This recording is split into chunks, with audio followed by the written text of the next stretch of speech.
Kaole Ruins, sehemu ya kihistoria huku Bagamoyo Pwani.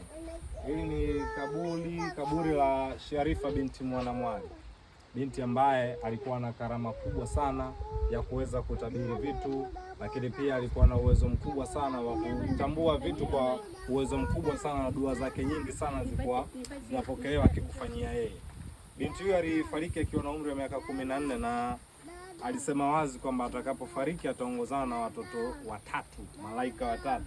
Kaburi la kwanza ndio hili hapa, la aliyemfuata huyo kaburi la kiume, mtoto wa kiume huyo hapa, njoo. Na huko watoto wa kike hawa huko wawili waliomfuata. Kwa hiyo akazikwa hapa, kaburi lake Sharifa binti Mwanamwali hili hapa, ambalo amezikwa hapa, akazungukwa na malaika watatu kutoka familia tatu tofauti, wa kiume na wa kike wawili. Liko hapa makumbusho ama katika ruins za Kaole Bagamoyo huko mkoani Pwani.